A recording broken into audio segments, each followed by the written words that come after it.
بسم الله الرحمن الرحيم الذين يستمعون القول فيتبعون أحسنه أولئك الذين هداهم الله وأولئك هم أولو الألباب വചനങ്ങൾ ശ്രദ്ധിച്ചു കേൾക്കുകയും നല്ലത് പിൻപറ്റുകയും ചെയ്യുന്ന എന്റെ ദാസന്മാർക്ക് നീ സന്തോഷവാർത്ത അറിയിക്കുക. അവർക്കാകുന്നു അല്ലാഹു മാർഗദർശനം നൽകിയിരിക്കുന്നത്. അവർ തന്നെയാകുന്നു ബുദ്ധിമാന്മാർ.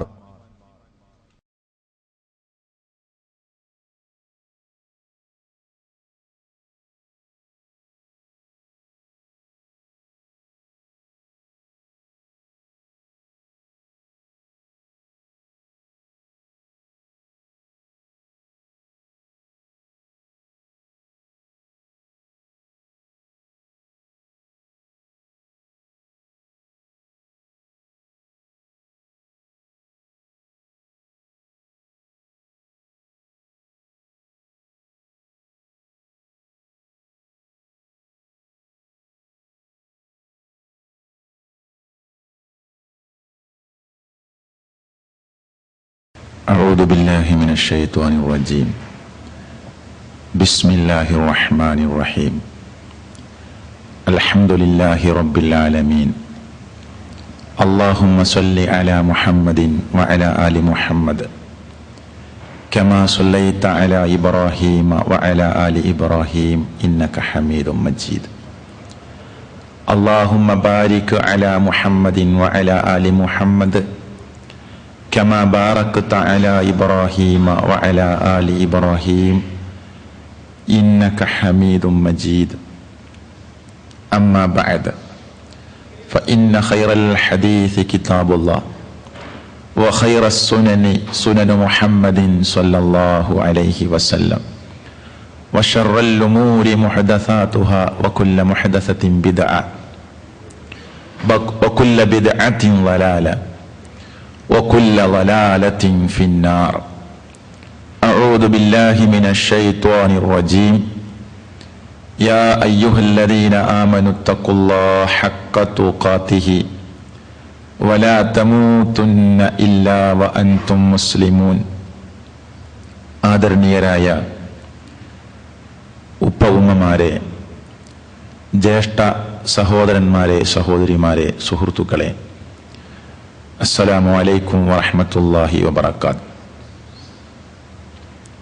അല്ലാഹുവിൻ്റെ അപാരമായ അനുഗ്രഹം കൊണ്ട് അല്പസമയം പരിശുദ്ധ ഖുർആനിൻ്റെയും തിരുസുന്നത്തിൻ്റെയും വചനങ്ങൾ കേൾക്കാൻ, കേട്ടതനുസരിച്ച് ജീവിതത്തിൻ്റെ പ്രായോഗിക തലങ്ങളിലേക്ക് കൊണ്ടുവരാൻ, അതിനുവേണ്ടി പരിശ്രമിക്കുവാൻ നിയ്യത്ത് വെച്ചുകൊണ്ട് നമ്മുടെ ഫ്ലാറ്റുകളിൽ നിന്ന്, റൂമുകളിൽ നിന്ന്, വീടുകളിൽ നിന്ന് പുറപ്പെട്ടവരാണ് നമ്മൾ. അള്ളാഹു ഇത് ഒരു സൽക്കർമ്മമാക്കി മാറ്റുമാറാകട്ടെ. മരണവും മരണാനന്തരവുമായ രംഗങ്ങളെക്കുറിച്ച് ഓർമ്മപ്പെടുത്താനാണ് ഈ ക്ലാസ്സിലൂടെ ആവശ്യപ്പെട്ടിട്ടുള്ളത്. എല്ലാവർക്കും അറിയുന്നത് പോലെ അതിവിശാലമായ, ദീർഘമെന്നല്ല സുദീർഘമായ ഒരു വിഷയമാണിത്. അതുകൊണ്ട് തന്നെ ചില സൂചനകൾ മാത്രം നൽകി അവസാനിപ്പിക്കുവാനും നിങ്ങളെ ശ്രദ്ധ ക്ഷണിക്കുവാനുമാണ് ആഗ്രഹിക്കുന്നത്. പടച്ചതമ്പുരാൻ ഈ പ്രകൃതിയിലെ എല്ലാം നൽകിയത് നമുക്ക് ആനന്ദിക്കുവാനും അനുഭവിക്കുവാനും വേണ്ടിയാണ്. ലോകത്തുള്ള ഒരു മനുഷ്യനും ഈ പ്രപഞ്ചത്തിൽ കാണുന്ന പറവകൾക്കോ ജീവജാലങ്ങൾക്കോ ആർക്കും വേണ്ടി ജീവിക്കുന്നില്ല. മറിച്ച് ലോകത്ത് കാണുന്ന മുഴുവൻ പറവകളും, പക്ഷിലോകങ്ങളും, ജന്തുലോകങ്ങളും, സസ്യലതാദികളും, ഈ ഗോളമണ്ഡലങ്ങളും, നക്ഷത്ര ഗാലക്സികളും എല്ലാം മനുഷ്യന് വേണ്ടിയാണ് റബ്ബ് ഒരുക്കിയിട്ടുള്ളത്. പരിശുദ്ധ ഖുർആനിലൂടെ ആ വാക്ക് നമ്മൾ കേട്ടതാണ്. ഖലഖലകും മാ ഫിൽ അർളി ജമീഅ. ഭൂമിയിലുള്ളത് മുഴുവനും മനുഷ്യരെ നിങ്ങൾക്ക് വേണ്ടിയാണ് നാം സൃഷ്ടിച്ചത്. ഈ കാണുന്ന എല്ലാം ഈ ഇരിക്കുന്ന ഈ നിൽക്കുന്ന നമുക്ക് വേണ്ടിയാണ് ഒരുക്കിയിട്ടുള്ളത് എന്നാണ് റബ്ബ് പറയുന്നത്. ഇവിടുത്തെ പാമ്പും തേളും എല്ലാം മനുഷ്യർക്ക് വേണ്ടിയാണ്. എന്നാൽ ഒരു മനുഷ്യനും ഈ ലോകത്ത് കാണുന്ന ഏതെങ്കിലും ഒരു ജീവജാലങ്ങൾക്കോ കോടാനുകോടി ചരാചരങ്ങൾക്കോ വേണ്ടി ജീവിക്കുന്നില്ല. അതെല്ലാം മനുഷ്യന് വേണ്ടി ജീവിക്കുകയാണ്, നിലനിൽക്കുകയാണ്. അതിന് പകരം റബ്ബ് ചില പരീക്ഷണങ്ങൾ നമ്മളിൽ ഏർപ്പാടാക്കിയിട്ടുണ്ട്. ആ പരീക്ഷണത്തിൽ വിജയിച്ച് ഈ കൃഷിയിടമാകുന്ന ഭൂമിയിൽ നല്ല കൃഷി ചെയ്ത് അതിന്റെ വിളവെടുപ്പിന് വേണ്ടി നാളെ പാരത്രിക ലോകത്തേക്ക് പോകേണ്ടവരാണ് സത്യവിശ്വാസികളാകുന്ന നാം എല്ലാവരും. പക്ഷെ ഇതെല്ലാം ഓർമ്മയുള്ള ഒരു സഹോദരൻ, ഒരു സഹോദരി മരണം തന്റെ തൊണ്ടക്കുഴിയിലെത്തുമ്പോൾ മാത്രമേ ഞാനിനി നന്നായിക്കൊള്ളാമെന്ന ചിന്ത പറയുകയും അങ്ങനെ ചിന്തിക്കുകയും കുറച്ചു സമയം നീട്ടിത്തന്നാൽ നന്നായിരുന്നു റബ്ബേ എന്ന് വാവിട്ട് കരഞ്ഞുകൊണ്ട് ചോദിക്കുകയും ചെയ്യുന്നത് മരണം തൊണ്ടക്കുഴിയിലെത്തുമ്പോഴാണ്. അള്ളാഹു മുൻകൂട്ടി നമ്മളോട് പറഞ്ഞു തന്നത് നിങ്ങൾക്ക് വെച്ച അവധി എത്തിക്കഴിഞ്ഞാൽ പിന്നെ ഒരിക്കലും അത് നീട്ടിത്തരുന്ന പ്രശ്നമില്ല. പിന്നീട് അത് നീട്ടിക്കൊണ്ടുപോകുന്ന ഒരു സെക്കൻഡ് പോലും, ഒരു നിമിഷം പോലും റബ്ബ് പിന്തിപ്പിച്ചു തരുന്ന പ്രശ്നമേയില്ല. ബുദ്ധിയുള്ള, ആലോചനാ ശക്തിയുള്ള, വിവേചിച്ചറിയാൻ കഴിവുള്ള മറ്റു ജന്തുലോകങ്ങളിൽ നിന്ന് വ്യത്യസ്തനായി നിൽക്കുന്ന മനുഷ്യനോട് അവന്റെ പക്വതയെത്തിയ, പ്രായപൂർത്തിയെത്തിയ, വേർതിരിച്ചറിയാനുള്ള കഴിവെത്തിയ സമയം മുതൽ ആലോചിക്കുവാനും ചിന്തിക്കുവാനും ഖുർആനും സുന്നത്തും ആവശ്യപ്പെടുകയാണ്. അഫലാ യതദക്കറൂൻ അഫലാ യതദബ്ബറൂൻ ഇത്തരത്തിലുള്ള ചോദ്യങ്ങൾ ഖുർആൻ 248 സ്ഥലങ്ങളിൽ ആവർത്തിച്ചു. മനുഷ്യരെ നിങ്ങൾ ചിന്തിക്കുന്നവരല്ലേ? മനുഷ്യരെ നിങ്ങൾ ഉറ്റാലോചിക്കുന്നവരല്ലേ? മാനവ സമൂഹമേ നിങ്ങൾ ബുദ്ധി കൊടുത്ത് ആലോചിക്കുന്നില്ലേ എന്ന് ഖുർആൻ ചോദിച്ചത് 248 സ്ഥലങ്ങളിലാണ്. നമ്മൾ ആലോചിക്കുവാൻ വേണ്ടിയാണ് ഈ ചോദ്യം, നമ്മൾ ചിന്തിക്കുവാൻ വേണ്ടിയാണ് ഈ ചോദ്യം.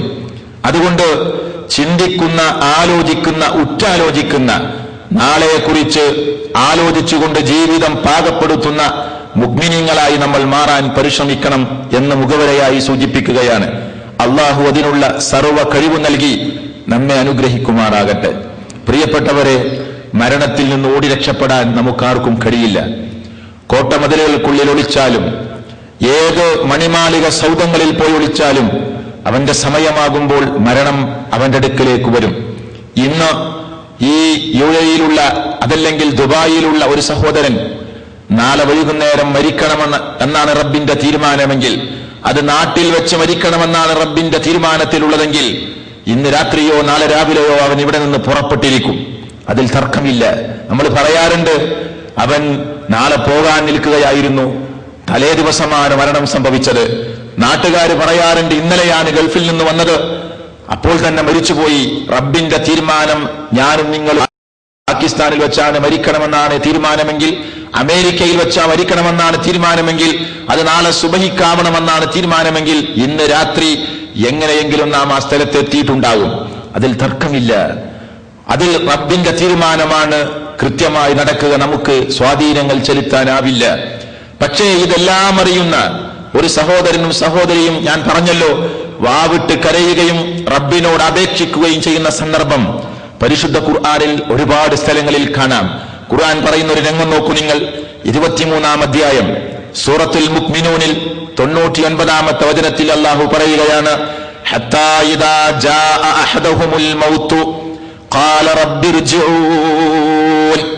അവരിൽപ്പെട്ട ഒരാൾക്ക് മരണമാകുന്ന വിളി വന്നെത്തിക്കഴിഞ്ഞാൽ അവൻ അല്ലാഹുവിനോട് പറയുന്നത് ഖാല റബ്ബിർജിഊൻ, നാദാ എന്നെ നീ ഒന്ന് മടക്കിക്കൊണ്ട് റബ്ബേ, ലഅല്ലി യഅമലു സാലിഹൻ ഫീമാ തറക്തു, ഞാൻ ഉപേക്ഷ വരുത്തിയിട്ടുള്ള ഏതൊക്കെ വിഷയങ്ങളുണ്ടോ, നമസ്കരിച്ചിട്ടില്ലാത്ത നമസ്കാരങ്ങൾ, അനുഷ്ഠിച്ചിട്ടില്ലാത്ത നോമ്പുകൾ, കൊടുത്തിട്ടില്ലാത്ത സകാത്തുകൾ, ചെയ്തിട്ടില്ലാത്ത ഹജ്ജ്, എന്തൊക്കെ ഞാൻ ഉപേക്ഷ വരുത്തിയിട്ടുണ്ടോ റബ്ബേ, ലഅല്ലി അഅമലു സാലിഹ, ആ സൽക്കർമ്മങ്ങളെല്ലാം ഞാൻ ചെയ്തുകൊള്ള റബ്ബേ. അല്ലാഹുവിന്റെ മറുപടി എന്താ? കല്ലാ, വേണ്ട, ഇന്നഹാ കലിമത്തുൻ ഹുവ ഖായിലുഹാ, അതൊക്കെ ഒരു വെറും വർത്തമാനം മാത്രമാണടോ.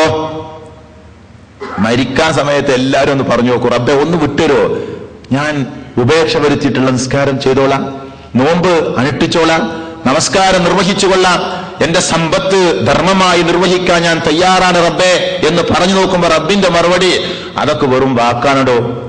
അതിങ്ങനെ പറഞ്ഞുകൊണ്ടിരിക്കും, അത് മനുഷ്യന്റെ സ്വഭാവമാണ് എന്ന് ഖുർആൻ 23-ാം അധ്യായത്തിൽ 99-ാമത്തെ വചനത്തിൽ ഓർമ്മപ്പെടുത്തുകയാണ്. എല്ലാ വെള്ളിയാഴ്ച ദിവസങ്ങളിലും നമ്മൾ കേൾക്കുന്ന ഒരു വചനം എന്താ? റബ്ബി ലൗലാ അഖർതനി ഇലാ അജലിൻ ഖരീബ്, പടച്ചവനെ കുറച്ച് സമയം കൂടി നീട്ടിത്തന്നുകൂടെ നാഥാ, കുറച്ച് സമയം കൂടി നീട്ടിത്തന്നുകൂടെ. ഫഅസ്വദ്ദക വഅകും മിനസ് സ്വാലിഹീൻ, ധർമ്മം നിർവഹിക്കുന്നവനായി സ്വാലിഹീങ്ങളുടെ പട്ടികയിൽ ഉൾപ്പെടുന്നവനായി ഞാൻ പരിശ്രമിച്ചു കൊള്ളാം റബ്ബേ. അള്ളാന്റെ മറുപടി എന്താ?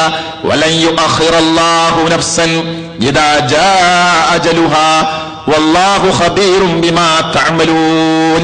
അല്ലാഹു വെച്ച അവധി നീട്ടിക്കൊടുക്കുന്ന പ്രശ്നമേയില്ല. അള്ളാഹ്ക്ക് നിങ്ങളെപ്പറ്റി കൃത്യമായി അറിയും, നിങ്ങൾ പ്രവർത്തിക്കുന്നതിനെ പറ്റി അതിസൂക്ഷ്മമായി അറിയുന്നവനാണ് റബ്ബ്. ഇനി വിട്ടുകൊടുത്താലൊക്കെ ചെയ്യുവോ? അതില്ല. ഏതായാലും വിട്ടുകൊടുക്കുന്ന പ്രശ്നമില്ല, നീട്ടിക്കൊടുക്കുന്ന പ്രശ്നമേ ഇല്ല. നീട്ടിക്കൊടുത്താൽ എന്ത് ചെയ്യുമെന്നുകൂടി അള്ളാഹുവിനറിയാം. അതുകൊണ്ട് നിശ്ചയിച്ച സമയത്ത് മരണം നടക്കും.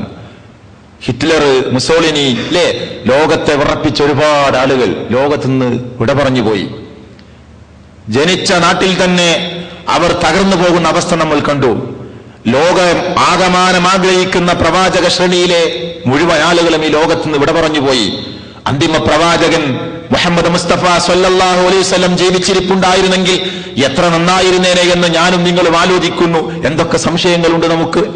എല്ലാം പൂർത്തിയാക്കി തന്നിട്ടാണ് വിട പറഞ്ഞു പോയതെങ്കിലും സ്വർഗത്തിലേക്ക് അടുപ്പിക്കുന്ന മുഴുവൻ കാര്യങ്ങളും നരകത്തിൽ നിന്ന് അകറ്റുന്ന മുഴുവൻ കാര്യങ്ങളും പറഞ്ഞു തന്നിട്ടാണ് പോയതെങ്കിലും നമ്മുടെ മനസ്സിൽ തട്ടിക്കളിക്കുന്ന സംശയങ്ങളില്ലേ? ഒന്ന് നേരിട്ട് ചോദിക്കാൻ, ഒന്ന് നേരിട്ട് കാണാൻ, ആ പ്രവാചകനോടൊന്ന് ഇടപഴകി ജീവിക്കാൻ നമുക്ക് ആഗ്രഹമില്ലേ? പക്ഷെ ആ പ്രവാചകനും ഈ ലോകത്തുനിന്ന് വിട പറഞ്ഞു പോയി. അതുകൊണ്ട് നമ്മളെല്ലാവരും മരിക്കും. ഈ കാര്യത്തിൽ ലോകത്താർക്കും തർക്കമില്ല. നിരീശ്വരവാദികൾ പോലും അംഗീകരിക്കുന്ന സത്യമാണ് എല്ലാവരും മരിക്കുമെന്നത്. പക്ഷേ മരണം രണ്ടു വിധത്തിലാണ്. മരണം രണ്ടു വിധത്തിലാണ്. ഈ ഹാളിൽ ഒരുമിച്ചുകൂടി ഈ സംസാരം കേട്ട് വീട്ടിലേക്ക് തിരിച്ചുപോയി അധർമ്മത്തിലേക്ക്, അനീതിയിലേക്ക്, തോന്നിയവാസങ്ങളിലേക്ക്, അശ്ലീലങ്ങളിലേക്ക്, ആഭാസങ്ങളിലേക്ക് തിരിച്ചു പോകാനാണ് ഒരു മനുഷ്യന്റെ മനസ്സ് മന്ത്രിക്കുന്നതെങ്കിൽ, പ്രിയപ്പെട്ട സഹോദര, നാളെ വരാനിരിക്കുന്ന മരണത്തെ മുൻകൂട്ടി കാണണം. രണ്ടു മരണമാണ് അള്ളാഹു നിശ്ചയിച്ചിരിക്കുന്നത്. പണ്ഡിത ലോകം അതിന് വിശദീകരണം നൽകുന്നത്, ഒന്ന്, മുള്ളുവേലിയിൽ ആറിയിട്ട തുണി, മുള്ളുവേലിയിൽ അലക്കി ആറിയിട്ട തുണി നനവോടുകൂടി വലിച്ചെടുത്താൽ അത് കഷ്ണങ്ങളായി പറഞ്ഞു പറഞ്ഞു പോരുന്നത് പോലെ ചില മനുഷ്യന്മാരുടെ റൂഹ് കഷ്ണം കഷ്ണമായിട്ടാണ് ആ ഡ്യൂട്ടി ഏറ്റെടുത്തിരിക്കുന്ന മലക്കുകൾ പിടികൂടുക. ചില ആളുകളുടെ റൂഹ് വെണ്ണയിലൂടെ നൂല് വലിക്കുന്നത് പോലെ ഒരു ചെറിയ തടസ്സം, ഒരു ചെറിയ തടവ്, ചെറിയ പ്രയാസത്തോടുകൂടി ആ നൂല് ഉറച്ച വെണ്ണയിലൂടെ പുറത്തേക്ക് പോരുന്നത് പോലെ ഒരു വേദന അനുഭവിച്ചുകൊണ്ട് ചില ആളുകളുടെ മരണം സംഭവിക്കും. ലോകത്തില് ഏറ്റവും വലിയ ഔലി ആരാണ്? ഏറ്റവും വലിയ തങ്ങളാരാണ്? ലോകം കണ്ട അഷ്റഫുൽ ഖൽഖ് ആരാണ്? മുഹമ്മദ് മുസ്തഫ സല്ലല്ലാഹു അലൈഹി വസല്ലം. പ്രിയപ്പെട്ട പത്നി ആയിഷ റളിയല്ലാഹു അൻഹയുടെ നെഞ്ചിലേക്ക് തല താഴ്ത്തി വെച്ചുകൊണ്ട് മടിയിലേക്ക് വീണ് കിടന്നുകൊണ്ട് പ്രവാചകൻ ആയിഷ റളിയല്ലാഹു അൻഹയുടെ വീട്ടിൽ വെച്ച് മരിക്കുന്ന സമയത്ത് ആയിഷയോട് പറയുന്നു, ആയിഷ, മരണത്തിന് വേദനയുണ്ട്. ആയിഷ, പ്രവാചകന് മരണത്തിന് വേദനയുണ്ടായിട്ടുണ്ടെങ്കിൽ നമ്മളെല്ലാവരും മരണവേദന അനുഭവിക്കുമെന്ന വിഷയത്തിൽ തർക്കിക്കേണ്ടതില്ല. അനുഭവിച്ചേ പറ്റൂ. കുല്ലു നഫ്സിൻ ദാഇഖത്തുൽ മൗത്ത്, എല്ലാ മനുഷ്യരും മരണം രുചിക്കുമെന്ന അല്ലാഹു പറഞ്ഞു. അപ്പൊ ആക്സിഡന്റ് മരണം, പെട്ടെന്നുള്ള മരണം, ബിൽഡിംഗിൽ നിന്ന് താഴെ വീണുള്ള മരണം, പെട്ടെന്ന് അല്ലേ മരണപ്പെട്ടത് നമ്മൾ കണ്ടാലും മരണവേദന അനുഭവിക്കാതെ ഒരാൾ ഈ ലോകത്ത് നിന്ന് പോവില്ല. അങ്ങനെ പോയാൽ ഖുർആൻ തെറ്റാണെന്ന് പറയേണ്ടി വരും. മരണം രുചിക്കാതെ ഒരു ഒറ്റ കുട്ടിയും ഇവിടെ നിന്ന് പോവില്ല. ഖുർആന്റെ പ്രഖ്യാപനമാണത്. അപ്പോ മരണം രണ്ടു വിധമുണ്ട്. ഒന്നാമത്തെ മരണം നല്ലവന്റെ മരണമാണ്. രണ്ടാമത്തെ മരണം എല്ലാം കേട്ടിട്ടും എല്ലാം കേൾക്കാനുള്ള അവസരങ്ങൾ ഉണ്ടായിട്ടും പഠിക്കാനുള്ള അവസരങ്ങൾ ഉണ്ടായിട്ടും ഇൽമിന്റെ വാതായനങ്ങൾ അവന്റെ മുമ്പിൽ മലർക്കെ തുറന്നു വെച്ച അവസ്ഥയുണ്ടായിട്ടും അതിലേക്ക് ശ്രദ്ധ കാണിക്കാതെ തോന്നിയവാസങ്ങളിലേക്ക് നടന്നുപോയ സഹോദരന്റെ മരണം. ഈ രണ്ടു മരണങ്ങൾ ഖുർആൻ പഠിപ്പിക്കുന്നുണ്ട്. ഒന്ന് 89-ാം അധ്യായത്തിലൂടെ സൂറത്തുൽ ഫജ്റിലൂടെ ആ കാര്യം അല്ലാഹു പഠിപ്പിക്കുന്നു. അതേ സംഭവം തന്നെ 16-ാം അധ്യായം സൂറത്ത് നഹ്ലിലൂടെ 32-ാമത്തെ വചനത്തിലൂടെ അല്ലാഹു പഠിപ്പിക്കുന്നു. നല്ലവന്റെ മരണം എങ്ങനെയായിരിക്കുമെന്ന്. അല്ലദീന തതവഫാഹുമുൽ മലായികത്തു ത്വയ്യിബീന, നല്ലവരായിരിക്കെ ആരുടെ റൂഹാണോ മലായികത്തുകൾ പിടികൂടുന്നത് മലക്കുകൾ പറയും യഖൂലൂന സലാമുൻ അലൈക്കും, സലാമുൻ അലൈക്കും, നിങ്ങൾക്ക് ശാന്തിയുണ്ട്, സമാധാനമുണ്ട്. ആരോട്? മരണവെപ്രാളത്തിൽ പിടയുന്ന സഹോദരനോട് സമാശ്വാസത്തിന്റെ വാക്കുകൾ പറഞ്ഞ് ആശ്വസിപ്പിച്ചുകൊണ്ട് സമാധാനപ്പെടുത്തിക്കൊണ്ട് അവരോട് പറയുന്നു, നിനക്ക് ശാന്തിയുണ്ട്, സമാധാനമുണ്ട്. എന്താ കാരണം? എന്താ ശാന്തിയുണ്ട് സമാധാനമുണ്ടെന്ന് പറയാനുള്ള കാരണം? എന്നിട്ട് അവരോട് പറയുന്നു, ദുഖുലുൽ ജന്ന, സ്വർഗത്തിലേക്ക് പോന്നോ, സ്വർഗത്തിലേക്ക് പ്രവേശിച്ചോ. മരിക്കുന്ന അന്ന് ബോധ്യപ്പെടും ഞാൻ പോകുന്നത് സ്വർഗത്തിലേക്കാണോ നരകത്തിലേക്കാണോ. മരിക്കുന്ന അന്ന് ഉറപ്പാവും സ്വർഗത്തിലേക്കാണോ നരകത്തിലേക്കാണോ. വിചാരണയ്ക്ക് ഇനി വേറെ വരാനിരിക്കുന്നുണ്ട്. പക്ഷെ മരിക്കുന്ന അന്ന് തന്നെ ഒരു സത്യവിശ്വാസിക്ക് മനസ്സിലാവും എന്റെ പോക്ക് സ്വർഗത്തിലേക്കാണോ അല്ല നരകത്തിലേക്കാണോ. എങ്ങനെ മനസ്സിലാവുക? അപ്പൊ തന്നെ മലക്കുകൾ പറയാണ് ഉദ്ഖുലുൽ ജന്ന, സ്വർഗത്തിലേക്ക് പ്രവേശിച്ചോ, ബിമാ കുൻതും തഅമലൂൻ, നീ പ്രവർത്തിച്ചതിന്റെ അടിസ്ഥാനത്തിൽ. 16-ാം അധ്യായം സൂറത്തു നഹൽ 32-ാമത്തെ വചനം. അവരോടാണ് മലായിക്കത്തുകൾ പറയുന്നത്, യാ അയ്യത്തുഹൻ നഫ്സുൽ മുത്മഇന്ന, ഏ സമാധാനമടഞ്ഞ ആത്മാവേ, ഏ സമാധാനമടഞ്ഞ ആത്മാവേ, ഇർജിഇ ഇലാ റബ്ബികി റാളിയതം മർളിയ, തൃപ്തി അടഞ്ഞുകൊണ്ടും തൃപ്തി സ്വീകരിച്ചുകൊണ്ടും നീ റബ്ബിലേക്ക് മടങ്ങിക്കോ സുഹൃത്തേ. മാത്രമല്ല ഫദ്ഖുലി ഫീ ഇബാദി, എന്റെ ദാസന്മാരുടെ കൂട്ടത്തിൽ നീ പ്രവേശിച്ചോ. വദ്ഖുലി ജന്നതി, ആ സ്വർഗമാകുന്ന എന്റെ പൂങ്കാവനത്തിൽ നീ പ്രവേശിച്ചോ. സൂറത്തുൽ ഫജ്റിൽ അല്ലാഹു ഓർമ്മപ്പെടുത്തി. മരിക്കുന്ന അന്നെ പറയാണ്, സമാധാനത്തിന്റെ വാക്കുകൾ കേൾപ്പിക്കുന്നു. അപ്പൊ എന്റെ വാപ്പ മരിച്ചത്, എന്റെ ഉമ്മ മരിച്ചത്, എന്റെ ജേട്ടൻ ഈ ലോകത്ത് നിന്ന് വിട പറഞ്ഞു പോയത് മലായിക്കത്തുകളുടെ സലാം കേട്ടുകൊണ്ടാണോ അല്ലേ? നമുക്കറിയില്ല പ്രിയപ്പെട്ടവരെ, നമുക്കാർക്കും പറയാനാവില്ല. പുഞ്ചിരിക്കുന്ന ഒരു മുഖവുമായി മരിച്ചു കിടക്കുന്ന ആള് സ്വർഗത്തിലാന്ന് ഉറപ്പിച്ചു പറയാൻ പറ്റുമോ? കറുത്ത മുഖവുമായി മരിച്ചു പോയ ഒരാള് നരകത്തിലാ നമുക്ക് പറയാൻ അധികാരം തന്നിട്ടുണ്ടോ? ഇല്ല, നമുക്ക് അധികാരം തന്നിട്ടില്ല. പക്ഷേ നമുക്കധികാരത്തോടുകൂടി പറയാൻ പറ്റുന്നൊരവസ്ഥയുണ്ട്. നമ്മുടെ മരണശേഷം മരിച്ച് നമ്മുടെ ആത്മാവ് നമ്മളിലേക്ക് തന്നെ തിരിച്ചു നൽകുമ്പോൾ നമുക്ക് ബോധ്യപ്പെടും, നമുക്ക് പറയാം ഞാൻ പോകുന്നത് നരകത്തിലേക്കാണ്. വേണ്ട, മരിക്കുന്ന അന്ന് തന്നെ പറയാൻ പറ്റും. മരിക്കുന്ന അതേ സമയത്ത് തന്നെ ബോധ്യപ്പെടും ഞാൻ പോകുന്നത് നരകത്തിലേക്കാണോ സ്വർഗത്തിലേക്കാണോ. അപ്പോ നല്ല മനുഷ്യനാണെങ്കിൽ സലാം ചൊല്ലിക്കൊണ്ടാണ് റൂഹ് പിടിക്കുന്നത്.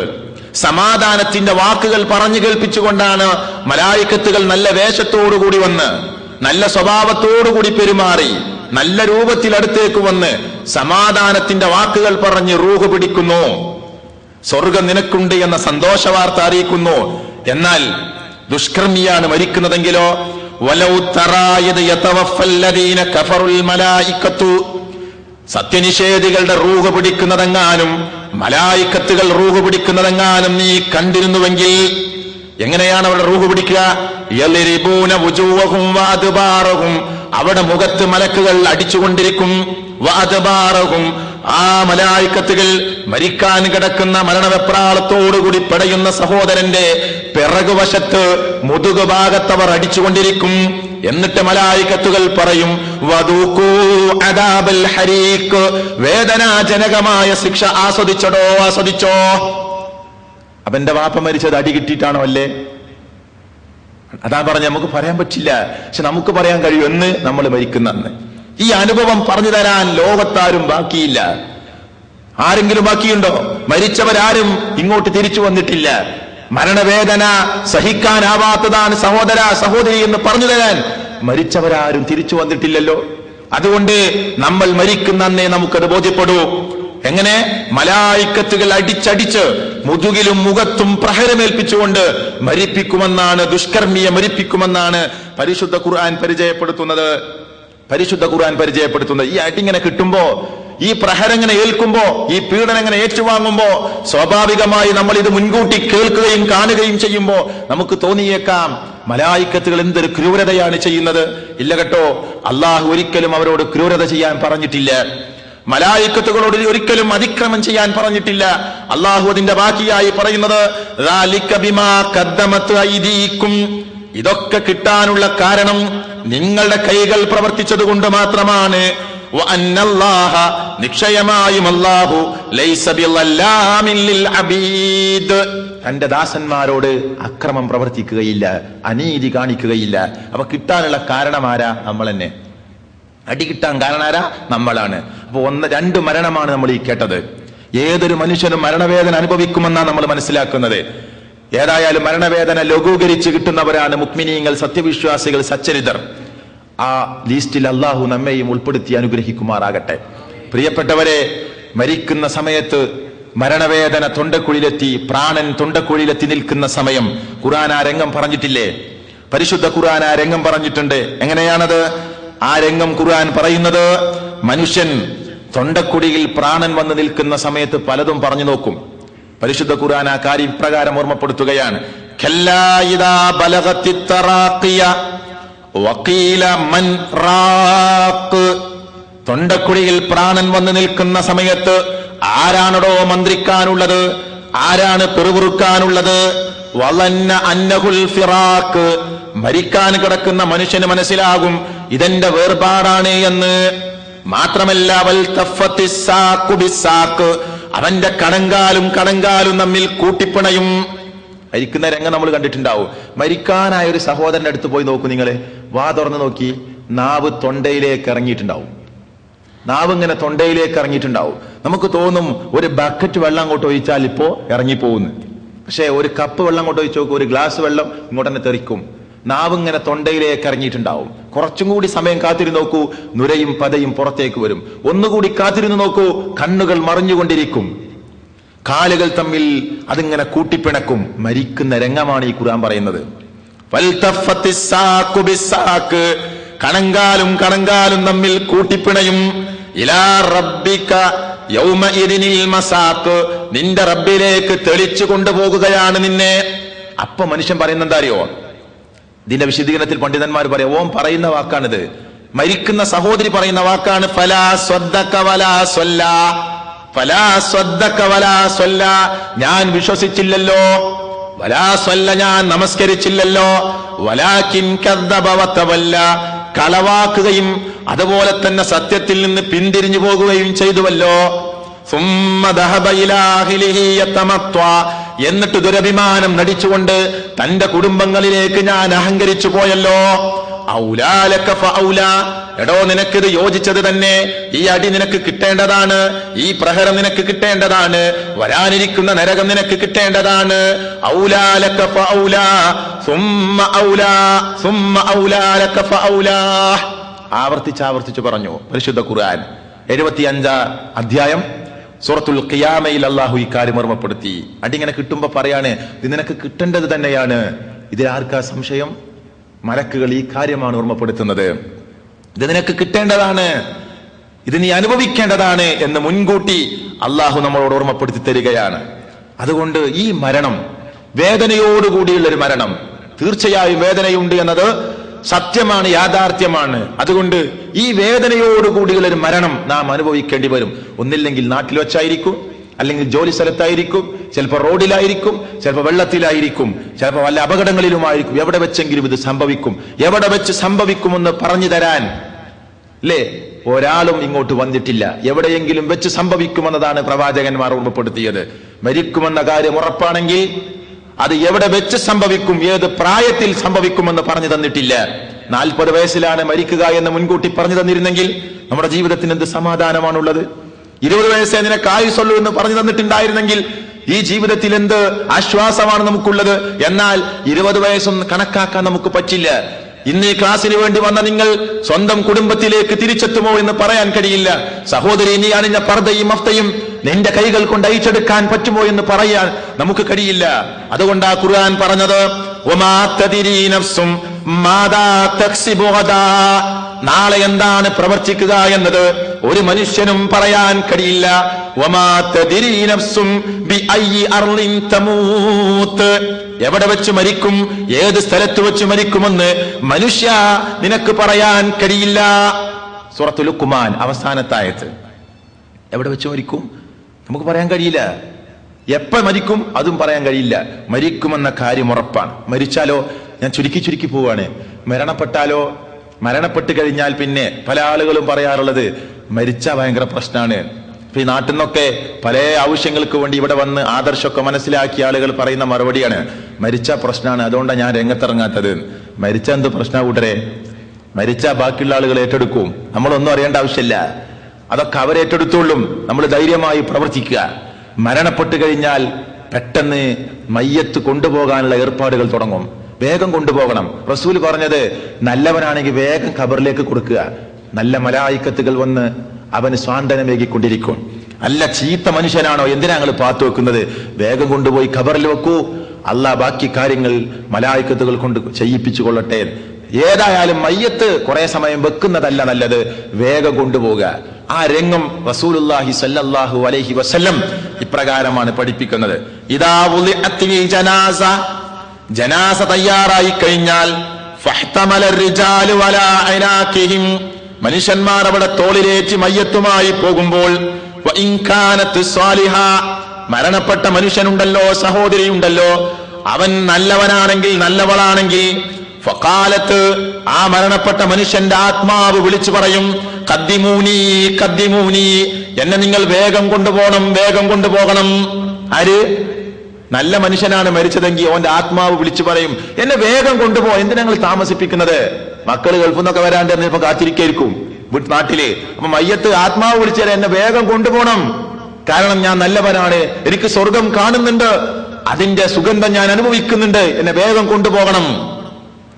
എന്നാൽ സ്വാലിഹത്തല്ലെങ്കിലോ, ഈ ആത്മാവ് സ്വാലിഹത്തല്ലാത്തൊരാത്മാവാണെങ്കിലോ ഓൻ ചോദിക്കുന്നത് എന്താ? ഫഖാലത്തിൽ അഹ്ലിഹ, മയ്യത്ത് കുളിപ്പിച്ച് 3 തുണിയിൽ പൊതിഞ്ഞുകൊണ്ട് 6 കാലുള്ള കട്ടിലിൽ വെച്ച് ശ്മശാന ഭൂമിയിലേക്ക് നടന്നു നീങ്ങുമ്പോ പ്രിയപ്പെട്ടവരെ, ഈ ചീത്തയായ ആത്മാവ് വിളിച്ചു പറയും, യാ വൈലഹ ഐന തദ്ഹബൂന ബിഹാ, നിങ്ങൾക്കെന്തൊരു നാശം, നിങ്ങൾ എന്നെ എങ്ങോട്ടാണ് കൊണ്ടുപോകുന്നത്? അഖിറൂനി അഖിറൂനി, ഒന്ന് താമസിപ്പിച്ചുകൂടെ കൂട്ടരെ, നിങ്ങൾക്ക് ഒന്ന് വൈകിപ്പിച്ചുകൂടെ? നിങ്ങൾ എന്തിനായി ധൃതി കാണിക്കുന്നത്? എന്നെ കുറച്ചു കഴിഞ്ഞിട്ട് കൊണ്ടുപോയാൽ പോരെ?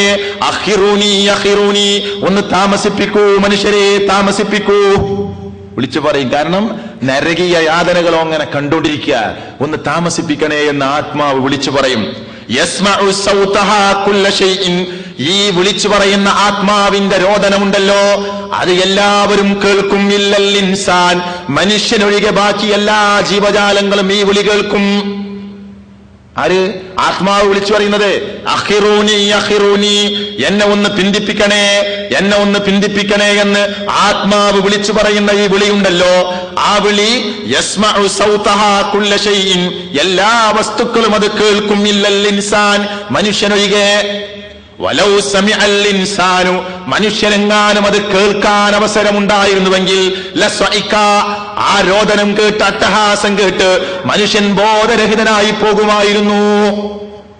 അല്ലാഹുവിന്റെ റസൂലായി പറയണേ, ആത്മാവ് വിളിച്ചു പറയുന്ന ശബ്ദങ്ങാനും കേൾക്കാൻ റബ്ബ് നമുക്ക് അവസരം തന്നിട്ടുണ്ടെങ്കിൽ, ചീത്തയായ എന്റെ വാപ്പ മരിച്ചപ്പോ വാപ്പാന്റെ ആത്മാവ് വിളിച്ചു പറഞ്ഞത്, എന്റെ ഉമ്മ മരിച്ചപ്പോ ഉമ്മായുടെ ആത്മാവ് വിളിച്ചു പറഞ്ഞത്, അയൽവാസിയുടെ ആത്മാവ് വിളിച്ചു പറഞ്ഞത് കേൾക്കാൻ അതിന്റെ കൂടെ പോകുന്ന മക്കൾക്ക് അവസരമുണ്ടായിരുന്നെങ്കിൽ, നാട്ടുകാർക്ക് അവസരമുണ്ടായിരുന്നെങ്കിൽ, ബന്ധുമിത്രാദികൾക്ക് അവസരമുണ്ടായിരുന്നെങ്കിൽ അവർ ബോധരഹിതരായി വീണുപോകുമായിരുന്നു.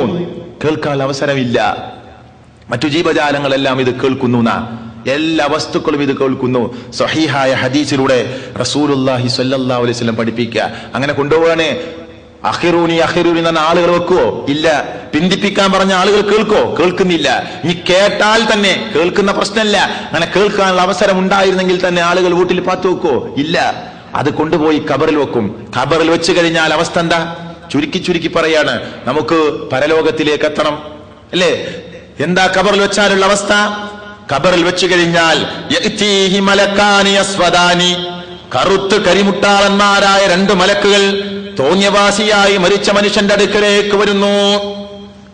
തോന്നിയവാസിയാണ് മരിച്ചുപോയതെങ്കിൽ കരിമുട്ടാളന്മാരായ 2 മലക്കുകൾ, നെരിയാണി വരെ മുടി നീട്ടിയ 2 മലക്കുകൾ, ഭീകര രൂപത്തിൽ 2 മലക്കുകൾ അവിടേക്ക് വരും. ഇതാണ് പള്ളിപ്പറമ്പിൽ വെച്ച്, ശ്മശാന ഭൂമിയിൽ വെച്ച് ആര് പറഞ്ഞു കൊടുക്കാറുള്ളത്? ഷെയ്ഖും ഖോജമാരും അല്ലേ, പണ്ഡിതന്മാരും ഒക്കെ ആയി നിൽക്കുന്ന ആളുകൾ കൈമടക്ക് കിട്ടാൻ വേണ്ടി തൽക്കീൻ ചൊല്ലിക്കൊടുക്കാറുണ്ട്. തൽക്കീൻ, തസ്ബീഹ് ചൊല്ലണം നമ്മൾ. അല്ലാഹുമ്മ സബ്ബിതുഹു ഇൻദ സുആൽ എന്ന് തുടങ്ങിയിട്ട് ഈ തസ്ബീഹ് നമ്മൾ ഇങ്ങനെ ചൊല്ലും. ഇത് റസൂലുള്ള അങ്ങനെ തന്നെ പദം പഠിപ്പിച്ചിട്ടില്ലെങ്കിലും തസ്ബീത്ത് ചെല്ലാൻ പറഞ്ഞു. നമ്മൾ ചൊല്ലിക്കൊണ്ടിരിക്കുന്ന തസ്ബീത്ത് ഹദീസിലോ ഖുർആനിലോ ഉള്ളതല്ല, മറിച്ച് പണ്ഡിത ലോകമുണ്ടാക്കിയ വചനമാണ്. ശരി, അത് ചൊല്ലാൻ റസൂലുള്ള വ്യത്യസ്തമായ ഹദീസുകളിലൂടെ പഠിപ്പിച്ചതുകൊണ്ട് ആ പദങ്ങളെല്ലാം പൊറുക്കിയെടുത്ത് ഒരു തസ്ബീത്ത് പണ്ഡിത ലോകം നമുക്ക് ഉണ്ടാക്കി തന്നു. ആ തസ്ബീത്താണ് നമ്മൾ ചൊല്ലിക്കൊണ്ടിരിക്കുന്നത്. ശരി, അത് ചൊല്ലി എല്ലാവരും പിരിഞ്ഞു പോന്ന ഉടനെ മലക്കുകൾ ആ ഖബറിലെത്തും. പക്ഷേ പൗരോഹിത്യം അവിടെയും കൈകടത്തി. ഖബറിനടുത്തിരുന്ന് ട്യൂഷൻ കൊടുക്കുകയാണ്. ആർക്ക്? മരണപ്പെട്ട മനുഷ്യന്. ഇന്നലെ വരെ മദ്യപിച്ച് നടന്ന ലഹരിക്കടിമയായ വ്യഭിചാരത്തിന് അഡിക്റ്റായ സഹോദരനോട് ഈ ഷെയ്ഖ് ചിലപ്പോൾ അത് തെറ്റാണെന്ന് പറഞ്ഞിട്ടുണ്ടാവില്ല. പക്ഷെ മരണപ്പെട്ട് കിടക്കുന്ന സഹോദരന്റെ ഖബറിന്റെ മേലെയിരുന്ന് അവൻ പറയുന്നത് കരിമുട്ടാളന്മാരായ 2 മലക്കുകൾ ഇപ്പോൾ വരും. നിങ്ങൾ ശ്രദ്ധിച്ചു നോക്കുക, അതിൽ പറയുന്ന പദം ലാ തഖഫ്, നീ പേടിക്കണ്ട കേട്ടോ. മൂപ്പർക്ക് എന്ത് പേടിയാ? മൂപ്പര് ഖബറിന്റെ പുറത്തല്ലേ. ലാ തഖഫ്, നീ പേടിക്കേണ്ടതില്ല, ഞാൻ ഇവിടെ ഉണ്ട് പുറത്തേ. എന്നിട്ട് പറഞ്ഞു കൊടുക്കുക, ചോദ്യവും ചോർത്തി ആൻസറും ചോർത്തി. എന്തിനാ അള്ളാഹ് മലക്കുകളെ പറഞ്ഞേക്കുന്നത്? പടച്ചോൻ എന്തൊരു പൊട്ടൻ അല്ലേ? മരിച്ചു കിടക്കുന്ന ഖബറിൽ കിടക്കുന്ന സഹോദരനോട് മലക്കുകൾ ഒന്ന് ചോദിക്കുന്ന ചോദ്യവും ചോർത്തി ആൻസറും ചോർത്തി. നാട്ടിലൊരു ചെറിയ പരീക്ഷയുടെ ക്വസ്റ്റ്യൻ പേപ്പർ ചോർത്തിയിട്ട വിവാദം. ഖബറിൽ ശിക്ഷ വേണോ വേണ്ടേ എന്ന് തീരുമാനിക്കുന്ന ചോദ്യമാണ് മൻ റബ്ബുക മാ ദീനുക. ഈ ചോദ്യമാണ് ചോർത്തി കൊടുക്കുന്നത്. ഉത്തരവും ചോർത്തി. എന്നിട്ട് കൈമടക്കും വാങ്ങി തിരിച്ചു പോകുന്ന പൗരോഹിത്യത്തോട് നമുക്ക് സങ്കടത്തോടുകൂടി പറയണം അത് തിന്മയാണെന്ന്. അത് പറയാനുള്ള ആർജവം നമുക്കുണ്ടാവണം. അത് തിന്മയാണ്, മോശമാണെന്ന് പറയാൻ നല്ല സ്വഭാവത്തോടുകൂടി നല്ല സംസാരത്തോടുകൂടി അവരെ ഉപദേശിക്കാൻ നമ്മൾ തയ്യാറാവണം. ശരി, 2 മലക്കുകൾ വരുന്നു. ഫയഖൂലാനി ലഹു, ആ 2 മലക്കുകളും മരിച്ചു കിടക്കുന്ന സഹോദരനോട് ചോദിക്കും, മൻ റബ്ബുക, ആരാണ് നിന്റെ റബ്ബ്? വേലായുധൻ, കൃഷ്ണൻ, തോമസ്, മുഹമ്മദ്, ഇവർക്കൊക്കെ അറിയില്ലേ? അള്ളാന്ന് പറയാൻ അറിയും. അള്ളാന്ന് പറയാൻ ഇന്നത്തെ വേലായുധൻ അറിയില്ലേ? കൃഷ്ണൻ അറിയില്ലേ? ജോസഫിന് അറിയില്ലേ? മുഹമ്മദിന് അറിയില്ല? എല്ലാവർക്കും അറിയും. അള്ളാന്നുള്ള പേര് അറിയാത്തത് കൊണ്ടല്ല, പക്ഷെ ഖബറെന്ന് പറയാൻ കിട്ടൂല. ഖബറെന്ന് പറയാൻ കിട്ടൂല, അതാ പ്രശ്നം. അതാ ലാ ഇലാഹ ഇല്ലല്ലാഹ് എന്ന് ചൊല്ലാൻ അറിയാത്ത ആരാ ഈ നാട്ടിലുള്ളത്? ഹിന്ദുക്കൾക്ക് നമ്മളെക്കാൾ ഈണത്തിൽ അറിയും. ഗായകന്മാരെ പഠിച്ചു നോക്കി നിങ്ങൾ, നമ്മൾ ചെല്ലുന്നതിനേക്കാൾ ഈണത്തിൽ പറയും അത്. പക്ഷെ മരിക്കാൻ നേരത്തിൽ ലാ ഇലാഹ ഇല്ലല്ലാഹ് എന്ന് പറയാൻ അവർക്ക് കിട്ടൂല. എന്തേ കാരണം? മുഅ്മിനല്ല, മുസ്ലിം അല്ല. അപ്പൊ കാണാതെ പഠിച്ചു വെച്ചാൽ രക്ഷപ്പെടാമെന്ന് വിചാരിക്കുന്ന ഏതെങ്കിലും കുബുദ്ധികൾ ഉണ്ടെങ്കിൽ അവരോട് നമ്മൾ പറയണം അത് സാധ്യമല്ല. ഫയഖൂലാനി ലഹു, 2 മലക്കുകളും അവനോട് ചോദിക്കും. എന്താ ചോദിക്കുക? മൻ റബ്ബുക, ആരാ നിന്റെ റബ്ബ്? അവന്റെ മറുപടി എന്താ അറിയോ? ഫയഖൂലു, അവൻ പറയും. അവൻ പറയുന്ന ശബ്ദം എന്താണെന്നറിയോ? അടിങ്ങനെ കിട്ടുക ഖബറിന്ന്. നന്നായി അടി കിട്ടും, നന്നായി പീഡനങ്ങൾ ഏൽക്കേണ്ടി വരും. അപ്പൊ അവൻ പറയുന്ന മറുപടി ഹാ ഹാ ലാ അദിരി, എനിക്കറിയില്ല കേട്ടോ, എനിക്കറിയില്ല. ഫയഖൂലാനി ലഹു, രണ്ടാമതും അവർ ചോദിക്കുന്ന മലക്കുകൾ മാ ദീനുക, ഏതാണോ നിന്റെ ദീന്, നിന്റെ മതം ഏതാണ്? അപ്പോഴും പറയുന്ന മറുപടി ഫയഖൂലു ഹാ ഹാ ലാ അദിരി, എനിക്കറിയില്ല, തല്ലല്ലേ, എന്നെ കൊല്ലല്ലേ, എന്നെ തല്ലല്ലേ, ലാ അദിരി, എനിക്ക് മറുപടി പറയാൻ അറിയില്ല. വീണ്ടും ചോദിക്കുന്നു ചോദ്യം. ഫയഖൂലാനി ലഹു, ആളോട് തന്നെ വീണ്ടും ചോദിക്കുന്നു മാ ഹാദാ റജുലുല്ലദീ ബുഇസ ഫീകും, നിങ്ങളിലേക്ക് നിയോഗിക്കപ്പെട്ട ഈ മനുഷ്യനാരാ? ഈ മനുഷ്യനാരാ? നമ്മൾ റസൂലിനെ കണ്ടിട്ടുണ്ടോ? ഇല്ല. പക്ഷെ ഖബറിന് നമ്മളെ മുന്നിൽ റസൂലിനെ കൊണ്ടുവന്ന് നിർത്തിയിട്ട് ഇതാരാന്ന് ചോദിച്ചാൽ നമുക്ക് പറയാൻ കിട്ടും ഉത്തരം. ഇവൻ പറയുന്ന മറുപടി ഹാ ഹാ ലാ അദിരി, എനിക്കറിയില്ല, എനിക്കറിയില്ല. അപ്പൊ മലക്കുകൾ വിളിച്ചു പറയുന്ന എന്താ അറിയോ? ആകാശത്ത് നിന്ന് വിളിച്ചു പറയുന്നവൻ വിളിച്ചു പറയും. ആകാശത്ത് നിന്ന് വിളിച്ചു പറയുന്നവൻ വിളിച്ചു പറയും. ഫയുനാദി മുനാദി മിനസ് സമാ, ആകാശത്ത് നിന്ന് വിളിച്ചു പറയുന്നവൻ വിളിച്ചു പറയും. അഫ്രിഷൂഹു മിനന്നാർ, നരകത്തിൽ നിന്ന് ഒരു വിരിപ്പെടുത്തോളൂ, നരകത്തിൽ നിന്നൊരു പുതപ്പം കൊണ്ടെടുത്തോളൂ. വയിഫ്തഹൂ, തുറക്കപ്പെടൂ, തുറന്നുകൊള്ളൂ. ബാബം മിനന്നാർ, നരകത്തിൽ നിന്നൊരു വാതിൽ ഖബറിലേക്ക് തുറന്നോ എന്ന് മലക്കുകൾ വിളിച്ചു പറയും. അതാ ഖബറ് വെറും ഖബറല്ല. ഖബർ എന്ന് പറഞ്ഞാൽ സ്വർഗമാണ്, ഖബർ എന്ന് പറഞ്ഞാൽ നരകമാണ്. ഒന്നില്ലെങ്കിൽ ഖബർ നരകമാണ്, അതല്ലെങ്കിൽ സ്വർഗമാണ്. അത് നാളെ വരാനിരിക്കുന്ന ഒരുപാട് കവാടങ്ങളിൽപ്പെട്ട, ഒരുപാട് ഭവനങ്ങളിൽപ്പെട്ട ഒരു ഭവനമാണ്. സ്വർഗത്തിലേക്കുള്ള ആളാണോ? എന്നും രാവിലെയും വൈകുന്നേരവും സ്വർഗം ഇങ്ങനെ കാണിച്ചു കൊടുക്കും. നിനക്ക് വരാനുള്ള സ്ഥലം ഇതാണ് സഹോദര, നിനക്ക് വരാനുള്ള സ്ഥലം ഇതാണ്. നരകത്തിലേക്കുള്ള ആളാണോ? നരകം എന്നും അവന് കാണിച്ചുകൊണ്ടേയിരിക്കും. അതനുഭവിച്ച് വല്ലാത്തൊരു ജീവിതമാണ് ഖബറിൽ അനുഭവിക്കുന്നത് എന്നതാണ് പരിശുദ്ധ ഖുർആനിന്റെയും തിരുസുന്നത്തിന്റെയും അടിസ്ഥാനത്തിൽ നമുക്ക് കാണാൻ കഴിയുക. അപ്പൊ ഞാൻ ചെയ്ത തോന്നിവാസമുണ്ടല്ലോ, പലിശ, ചീട്ടുകളി, ചൂതാട്ടം, വ്യഭിചാരം, എന്തൊക്കെ തോന്നിയാസങ്ങളുണ്ടോ അതൊക്കെ എന്റെ മുമ്പിൽ വൃത്തികെട്ട ഒരു കബീഹായ മനുഷ്യന്റെ രൂപത്തിൽ വന്നു നിൽക്കും. ഒരു വൃത്തികെട്ട മനുഷ്യന്റെ രൂപത്തിൽ ഖബറിൽ വന്നു നിൽക്കും. ഇവൻ ചോദിക്കും, നീ ആരാണോ? മയ്യത്ത് ചോദിക്കുക, നീ ആരാണ്? ഓൻ പറയുന്ന മറുപടി എന്താണെന്നറിയോ? അന അമലുക്കൽ ഖബീസ്, ഞാൻ നിന്റെ മോശമായ പ്രവർത്തനങ്ങളാണ്, ഞാൻ നിന്റെ മോശപ്പെട്ട നീ ചെയ്തു കൂട്ടിയ പ്രവർത്തനമാണ് ഞാൻ എന്ന് ഈ അമല് വിളിച്ചു പറയുമെന്ന് അബൂദാവൂദും അഹ്മദും ഉദ്ധരിക്കുന്ന റഹ്മത്തുള്ളാഹി അലൈഹിം ഇവർ ഉദ്ധരിക്കുന്ന സ്വഹീഹായ വചനത്തിൽ കാണാൻ സാധിക്കും. നമ്മൾ ചെയ്ത അമല് വൃത്തികെട്ട രൂപത്തിൽ ഖബറിലേക്ക് വരും. പ്രിയപ്പെട്ടവരെ, ഖബറിൽ തന്നെ കിടന്നാ മതിയോ? പോരല്ലോ. ഖബറിൽ നിന്നൊരു ജീവിതം മറ്റൊരു ജീവിതത്തിലേക്ക് പോകാനുള്ള ഒരു ഉയർത്തെഴുന്നേൽപ്പുണ്ട്. ചുരുക്കി പറയട്ടെ, ആ അവസ്ഥ നാളെ വരാനിരിക്കുന്നു. അതിനാണ് സാഅത്ത് എന്ന് നമ്മൾ പരിചയപ്പെടുത്തുന്നത്. അന്ത്യസമയം. ആ സമയമാകുമ്പോ എല്ലാ മനുഷ്യനും ഖബറിൽ നിന്ന് എഴുന്നേൽക്കേണ്ടി വരും. ഒന്നാമത്തെ കാഹളത്തിലൂതി രണ്ടാമത്തെ കാഹളത്തിലൂത്ത് കഴിഞ്ഞാൽ ഖബറിൽ കിടക്കുന്ന മുഴുവൻ മനുഷ്യന്മാരും പുറത്തേക്ക് വരും. ഖബറുകൾ ഇളക്കി മറിക്കപ്പെടുമെന്നാണ് ഖുർആൻ പറഞ്ഞത്. ആകമാനം ഇവിടുത്തെ കുന്നുകളും കുഴികളും ഇല്ലാതെയാക്കി സമനിരപ്പായ ഒരു പ്രതലമാക്കി ഭൂമിയെ മാറ്റുമെന്നാണ് വിശദീകരണത്തിൽ നമുക്ക് മനസ്സിലാക്കാൻ സാധിക്കുന്നത്. അന്ന് ഗർഭിണികളായ സ്ത്രീകൾ പ്രസവിച്ചു പോകും. മുലയൂട്ടിക്കൊണ്ടിരിക്കുന്ന കുഞ്ഞിനെ ഉമ്മ വലിച്ചെറിയും എന്ന് ലോകം അവസാനിക്കുന്നെന്ന്. ഇതൊക്കെ പറയുമ്പോൾ നമുക്ക് അതൊന്നും സംഭവിക്കാൻ പോകുന്നതല്ല എന്ന് തോന്നുന്നുവെങ്കിൽ ഭൂകമ്പങ്ങൾ നമുക്ക് ഈ വരാനിരിക്കുന്ന സംഭവങ്ങൾക്ക് സാക്ഷിയായി നിൽക്കുന്നു. ഗുജറാത്തിലെ ഭൂകമ്പത്തിന്റെ അന്ന് പത്രത്തിൽ നിങ്ങൾ വായിച്ചു, ഗർഭിണികളായ സ്ത്രീകൾ പ്രസവിച്ചു പോയി. ഗുജറാത്തിൽ ഒരു ചെറിയ പ്രദേശത്തുണ്ടായ ഭൂകമ്പം ആ നാട്ടിലെ ഗർഭിണികളായ സ്ത്രീകളെ 9 മാസവും 9 ദിവസവും പൂർത്തിയാവാൻ അനുവദിക്കാതെ അവരുടെ ഗർഭത്തെ പുറത്തേക്ക് തള്ളിപ്പിച്ചു. ഏത്? ഭൂമിയുടെ കുലുക്കം. ആസാമിൽ ഭൂകമ്പമുണ്ടായി, ബീഹാറിൽ ഭൂകമ്പമുണ്ടായി, അതുപോലെ ഒരുപാട് സ്ഥലങ്ങളിൽ ഭൂകമ്പമുണ്ടായപ്പോൾ അവിടുത്തെ സ്ത്രീകളും കുട്ടികളും പുരുഷന്മാരും ഭയവിഹ്വലരായി പേടിച്ചരണ്ടുപോയി. നമ്മൾ പത്രമാധ്യമങ്ങളിലൂടെ വായിച്ചതാണ്. ഞാൻ പറയുന്നു, പ്രിയപ്പെട്ടവരെ, ഒരു ചെറിയ ഭൂകമ്പം കണ്ടിട്ട് പ്രസവിച്ചു പോയ പെണ്ണ് നമ്മുടെ നാട്ടിൽ ഉണ്ടായി തീർന്നിട്ടുണ്ടെങ്കിൽ അന്ന് ലോകം മുഴുവൻ ഒരുമിച്ച് കുലുങ്ങുന്ന ഭീമാകാരമായ ഒരു കുലുക്കം കേട്ട്, ഒരു കുലുക്കം കണ്ട്, ഘോര ശബ്ദം അവന്റെ കർണപുടങ്ങളിൽ വന്നടിച്ച് അൽ ഖാരിഅതു അൽ ഖാരിഅ എന്ന് പറയുന്ന അഭീമാകാരമായ ശബ്ദം ദുബായിൽ മാത്രം കേൾക്കുന്ന ഒരു പടക്കം പൊട്ടട്ടെ, നമ്മൾ ചെവി പൊത്തിപ്പിടിക്കേണ്ടി വരും. ദുബായിൽ മാത്രം കേൾക്കുന്ന ഒരു പടക്കം അല്ലേ? ഒരു ഖദീന പൊട്ടിയാൽ പോലും നമുക്ക് ചില ആളുകൾക്ക് അടുത്തേക്ക് വരാൻ പേടിയാണ്. ലോകം മുഴുവൻ ഒരേപോലെ കേൾക്കുന്ന ഒരു ശബ്ദത്തെ കുറിച്ച് ഒന്ന് ആലോചിച്ചു നോക്കൂ. വല്ലാത്തൊരു ശബ്ദമാണത്. ലോകം മുഴുവൻ ഒരുപോലെ കേൾക്കുന്നു, ലോകം മുഴുവൻ ഒരേ സമയം കുലുങ്ങുന്നു. ഇദാ സുൽസിലത്തിൽ അർളു സിൽസാലഹാ. കണ്ടോ, ആ പദം തന്നെ കുലുക്കുകയാണല്ല. ഇദാ സുൽസിലത്തിൽ അർളു സിൽസാലഹാ. ഭൂമിയാകമാനം പ്രകമ്പനം കൊണ്ടാൽ അതിന്റെ പ്രകമ്പനം അത് പ്രകമ്പിച്ചു കഴിഞ്ഞാൽ അല്ലെങ്കിൽ കുലുങ്ങിക്കഴിഞ്ഞാൽ എന്ന് പരിശുദ്ധ ഖുർആൻ ഓർമ്മപ്പെടുത്തിയ സംഭവം നാളെ വരാനിരിക്കുന്നു. അതുകൊണ്ടാ റസൂലുള്ളാഹി പറഞ്ഞത് ഖിയാമത്ത് നാളിന്റെ അടയാളമാണ് തക്സുറു സലാസീൽ, ഭൂകമ്പങ്ങൾ അധികരിക്കുക. ഖിയാമത്ത് നാളിന്റെ അടയാള സംഭവിച്ചുകൊണ്ടിരിക്കുകയാണ്. ലോക അവസാനത്തിന്റെ അടയാളമാണ് ഭൂകമ്പങ്ങൾ അധികരിക്കുക എന്നത്. ലോകം മുഴുവൻ കുലുങ്ങുന്ന ഒരു ദിവസത്തെ പറ്റി സൂറത്ത് ഹജ്ജ് 22-ാം അധ്യായം അതിലെ 2-ാമത്തെ വചനത്തിലൂടെ അല്ലാഹു തആല ഓർമ്മപ്പെടുത്തുന്നത് ഇപ്രകാരമാണ്. എന്താ പറഞ്ഞത്? യാ അയ്യുഹന്നാസ്, ഏ ജനങ്ങളെ, ഇത്തഖൂ റബ്ബക്കും, നിങ്ങൾ നിങ്ങളുടെ റബ്ബിനെ സൂക്ഷിക്കണം. എന്താ കാരണം? ഇന്ന സൽസലത്തസ്സാഅതി ശൈഉൻ അളീം. ലോകത്തിന്റെ അവസാനം വരാനിരിക്കുന്ന കുലുക്കമുണ്ടല്ലോ, പ്രകമ്പനമുണ്ടല്ലോ, ആ കുലുക്കം അതിഭീകരമാണ് കേട്ടോ. അതുകൊണ്ട് നിങ്ങൾ നിങ്ങളുടെ റബ്ബിനെ സൂക്ഷിക്കണം.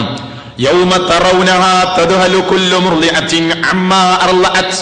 മുലയൂട്ടിക്കൊണ്ടിരിക്കുന്ന ഓരോ ഉമ്മമാരും തന്റെ മുലയൂട്ടപ്പെട്ടുകൊണ്ടിരിക്കുന്ന കുഞ്ഞുങ്ങളെ അവഗണിക്കുന്ന ദിവസമാണത്.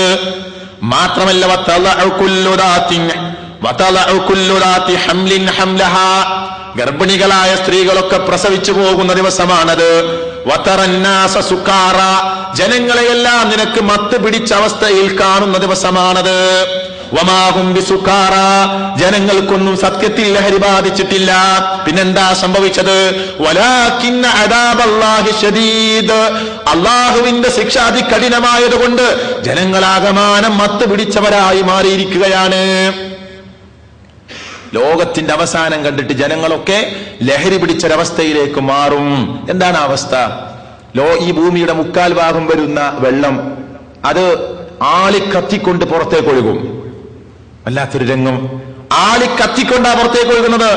അന്നത്തെ അനുഭവങ്ങളെ കുറിച്ച് ഖുർആൻ പറയുന്നു, ഇദസ്സമാഉൻ ഫതറത്, ആകാശം പൊട്ടിപ്പിളർന്നാൽ, വൈദശംസു കുവ്വിറത്ത്, സൂര്യൻ അതിന്റെ പ്രകാശത്തെ കെട്ടമർത്തിയാൽ, ചുറ്റിപ്പൊതിഞ്ഞാൽ, വൈദൻ നുജൂമുൻ കദറത്, നക്ഷത്രങ്ങൾ ഉതിർന്നു വീണാൽ, വൈദൽ ജിബാലു സുയ്യിറത്ത്, പർവ്വതങ്ങൾ സഞ്ചരിക്കാൻ തുടങ്ങിയാൽ, വൈദൽ ബിഹാറു ഫുജ്ജിറത്ത്, സമുദ്രം പുറത്തേക്ക് പൊട്ടിയൊഴുകിയാൽ, വൈദൽ ബിഹാറു സുജ്ജിറത്ത്, സമുദ്രം മാലിക്കത്തിക്കപ്പെട്ടാൽ. വ്യത്യസ്തമായ സൂറത്തുകളിൽ അള്ളങ്ങനെ ഓർമ്മപ്പെടുത്തുക. നക്ഷത്രങ്ങൾ ഇങ്ങോട്ട് ഉതിർന്നു വീഴാറുമ്പോൾ നമുക്ക് നിസ്സാരം അല്ലേ? ഇതുപോലെയുള്ള നക്ഷത്രങ്ങൾ ഉതിർന്ന് ഭൂമിയിലേക്ക് വീഴുന്നു. വല്ലാത്തൊരനുഭവം അല്ലേ? നമ്മൾ നരകത്തൊക്കെ പറ്റി പറയുമ്പോ പ്രിയപ്പെട്ടവരെ, സയൻസ് എന്ന് പറയുന്നത് ലക്ഷക്കണക്കിന് കിലോമീറ്റർ അപ്പുറം നിന്ന് സൂര്യന്റെ ചൂട് കൊണ്ടാൽ മനുഷ്യൻ ഉരുകിയൊലിച്ച് എല്ലുപോലും ഉരുകിയൊലിക്കുന്നവർന്ന്. ഇന്ന് നിൽക്കുന്ന ഈ പൊസിഷൻ മാറി സൂര്യനിലേക്ക് ലക്ഷക്കണക്കിന് കിലോമീറ്റർ അടുത്തു കഴിഞ്ഞാൽ മനുഷ്യന്റെ എല്ല് പോലും ഉരുകിയൊലിക്കുന്നു. അത്ര ചൂടാണ് സൂര്യനിൽ നിന്ന് വരുന്നത്. നരകം വേറൊന്നും ഉണ്ടാക്കേണ്ട ആവശ്യമുണ്ടോ അള്ളാഹ്ക്ക്? സൂര്യനാണ് നരകം എന്നല്ല ഞാൻ പറയുന്നത്. അള്ളാഹ്ക്ക് നരകം ഉണ്ടാക്കേണ്ട ആവശ്യമുണ്ടോ? സൂര്യനിൽ പിടിച്ചിട്ടാ പോലെ. ലക്ഷക്കണക്കിന് കിലോമീറ്റർ ഇപ്പുറം നിന്നാൽ മനുഷ്യൻ അവന്റെ എല്ലുകൾ പോലും ഉരുകിയൊലിക്കുമെന്ന് സയൻസ് പറയുമ്പോ ആലോചിക്കാൻ ബുദ്ധിയുള്ള, ചിന്തിക്കാൻ കഴിവുള്ള മാനവ സമൂഹത്തോടാണ് ഖുർആൻ സംസാരിക്കുന്നത്. പോരെ ഈ സൂര്യൻ പോലെ? സൂര്യനാണ് നരകമെന്നല്ല ഞാൻ പറയുന്നത്. മറിച്ച് അള്ളാഹുവിനെ സംബന്ധിച്ചിടത്തോളം ഇതൊന്നൊരു പ്രശ്നമേ അല്ല, പ്രയാസമേ അല്ല. അള്ളാഹു എല്ലാറ്റിനും കഴിവുള്ളവനാണ്. റബ്ബ് ആ ഭീമാകാരമായ നരകത്തിൽ നിന്ന് നമ്മെ കാത്തുരക്ഷിക്കുമാറാകട്ടെ. പ്രിയപ്പെട്ടവരെ, നമ്മൾ ആലോചിക്കുക, ചിന്തിക്കുക. അന്ന് ജനങ്ങൾ മത്തുപിടിച്ച് ലഹരി ബാധിച്ചവരെ പോലെ ആയി നിൽക്കുന്ന സമയത്ത് ഈ ഭൂമിയാകമാനം അതിന്റെ വാർത്തകൾ പുറത്തേക്ക് വിടുന്ന സമയം, അതിന്റെ അടിയിൽ ഒളിപ്പിച്ചു വെച്ച എല്ലാം പുറത്തേക്ക് തള്ളിക്കളയുന്ന, തുപ്പിക്കളയുന്ന ദിവസം, പർവ്വതങ്ങളെല്ലാം കടയപ്പെട്ട ആട്ടിൻ രോമങ്ങളെ പോലായിത്തീരുന്ന ദിവസം ഖുർആൻ പറഞ്ഞല്ലേ, യൗമ യകൂനുന്നാസു കൽ ഫറാശിൽ മബ്തൂസ്, മനുഷ്യരെല്ലാം ചിന്നിച്ചിതറിയ പാറ്റകളെ പോലായിത്തീരുന്ന ദിവസം, വതകൂനുൽ ജിബാലു കൽ അഹ്നിൽ മൻഫൂഷ്, കടയപ്പെട്ട ആട്ടിൻ രോമങ്ങളെ പോലെ പർവ്വതങ്ങളായിത്തീരുന്ന ദിവസം. ഈ ദിവസം എവിടേക്കാ നമ്മൾ ഓടുക? എവിടേക്കാ നമ്മൾ ഓടുക? ഭൂകമ്പങ്ങൾ ഉണ്ടായപ്പോ നമ്മളൊക്കെ സഹായിച്ചു, വസ്ത്രം കൊടുത്ത്, പണം കൊടുത്ത്, എല്ലാം കൊടുത്ത് സഹായിച്ചു നമ്മള്. അവർക്ക് അവിടെ നിന്ന് ഓടി മറ്റൊരു ടെന്റിലേക്ക് അഭയം കൊടുത്തു. ലോകം ഒന്നിച്ചു കുലുമ്പോ ഏത് ടെന്റിലേക്കാണ് നമുക്ക് പോവാനുള്ളത്? ഈ രാഷ്ട്രത്തിൽ നിന്ന് മറുരാഷ്ട്രത്തിലേക്ക് ഓടുന്നു. ആ നാട്ടുകാർ തിരിച്ചോടുന്നു. പർവ്വതങ്ങളെല്ലാം കടയപ്പെട്ട ആട്ടിൻ രോമങ്ങളെ പോലെ ഛിന്ന ഭിന്നമായി നിൽക്കുന്ന അവസ്ഥ. മനുഷ്യനെല്ലാം പരന്ന് കിടക്കുന്ന, ചിതറിക്കിടക്കുന്ന പാറ്റകളെ പോലായിത്തീരുന്ന ദിവസം.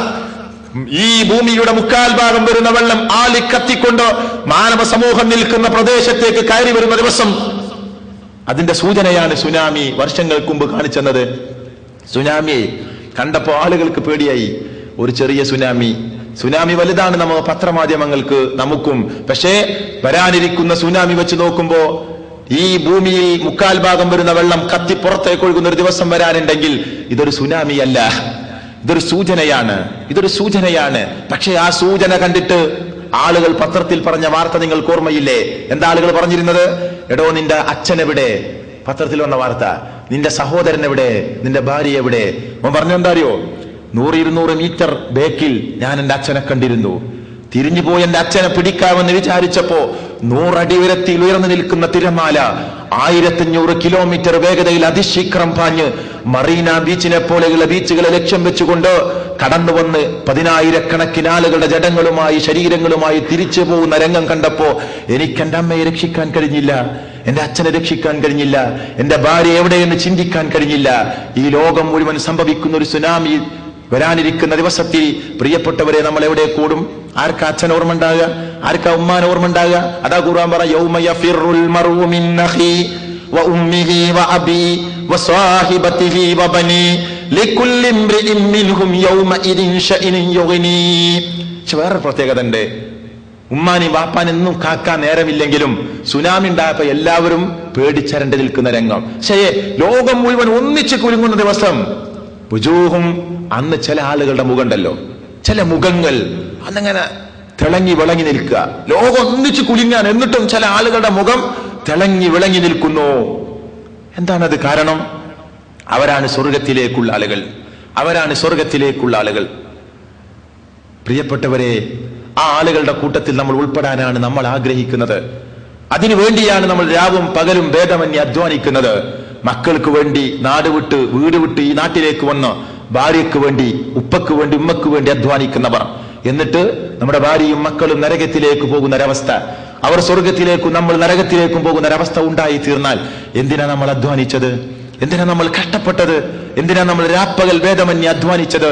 ഈ നരകീയ ലോകത്ത് രക്ഷപ്പെടാൻ കഴിയില്ലെങ്കിൽ ഈ ദുനിയാവും പരലോകവും നഷ്ടപ്പെട്ട വിഭാഗത്തിലേക്ക് നമ്മൾ പോയിത്തീരും. അതുകൊണ്ട് ആ രംഗത്തിൽ നിന്ന് നമുക്ക് മാറി നിൽക്കാൻ കഴിയണം. അതിനാണ് പരലോക ചിന്ത നൽകുന്നത്. അപ്പോ നാളെ വരാനിരിക്കുന്ന ഒരു സാഅത്ത്, വരാനിരിക്കുന്ന അന്ത്യസമയത്തെ കുറിച്ച് പരിശുദ്ധ ഖുർആൻ ഈ കാര്യങ്ങൾ ഓർമ്മപ്പെടുത്തുന്നു എന്നാണ് ഞാൻ പറയുന്നത്. അന്ന് രണ്ടാമത്തെ കാഹളത്തിലൂത്തു വന്നാൽ ഖബറിൽ കിടക്കുന്ന ആളുകൾ എഴുന്നേൽക്കുമ്പോൾ ഒരു ആശ്ചര്യമാണ്. അവർ ചോദിക്കുന്ന ചോദ്യം ഖുർആനിൽ പറയുന്നുണ്ട്.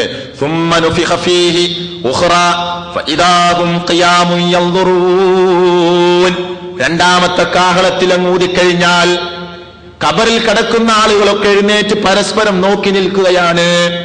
ഖബർ കിടന്ന ആളുകളൊക്കെ എഴുന്നേൽക്കും. ആര്? ഞാനും നിങ്ങളൊക്കെ ഖബർ നിങ്ങട്ട് എഴുന്നേറ്റിട്ട് നമ്മൾ ചോദിക്കുന്ന ഒരു ചോദ്യമുണ്ട്.